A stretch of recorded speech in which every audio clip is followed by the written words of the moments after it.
বন্ধুরা, যখন জালিম রাজা নমরুদ হযরত ইব্রাহিম আলাইহিস সালামকে বিশাল আগুনে নিক্ষেপ করল, তখন সেই দৃশ্য দেখতে তার কন্যা প্রাসাদের উপরের বারান্দায় দাঁড়িয়েছিল। কিন্তু যা সে দেখল তা অবাক করার মতো। হযরত ইব্রাহিম আলাইহিস সালাম আগুনের ভেতরে বসে আছেন এক মর্যাদাপূর্ণ সিংহাসনে। তার চারপাশে সবুজ বাগান আর নদীর মতো পানি প্রবাহিত হচ্ছে।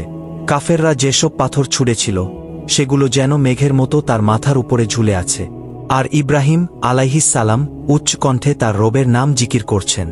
নমরুদ বিস্মিত হয়ে কন্যাকে জিজ্ঞেস করল, তুমি কি হামানকে দেখছ? সে উত্তর দিল, হ্যাঁ, আমি দেখছি। হামান কাদায় লুটোপুটি খাচ্ছে, যন্ত্রণায় কাতরাচ্ছে, তার চোখ ফুলে গেছে। নমরুদ আবার বলল, তাহলে ইব্রাহিমকে কেমন দেখছ? কন্যা উত্তরে বলল, আমি তাকে আগুনের মাঝেও সম্মান ও মহিমার আসনে বসে থাকতে দেখেছি। সত্যিই তিনি আল্লাহর প্রিয় বান্দা। এরপর সেই কন্যা হযরত ইব্রাহিম আলাইহিস সালাম এর কাছে এসে বিনয়ের সাথে বলল, হে ইব্রাহিম, আমার প্রতি দয়া করুন, আমি আপনার প্রভুর উপর ঈমান আনতে চাই। হযরত ইব্রাহিম আলাইহিস সালাম তাকে কালেমা শিক্ষা দিলেন, আর সে তৎক্ষণাৎ মুসলিম হয়ে গেল। রাজকুমারী বলল, আমি আমার বাবাকেও এই সত্য ধর্মের দিকে ডাকব। সে নমরুদের কাছে গিয়ে সাহসের সাথে ঘোষণা করল, আমি ইব্রাহিমের ধর্ম গ্রহণ করেছি, তার উপাস্যই সত্য আর তোমার উপাস্য মিথ্যা। এ কথা শুনে নমরুদ ক্রুদ্ধ হয়ে নিজের কন্যাকে হত্যা করতে চাইল।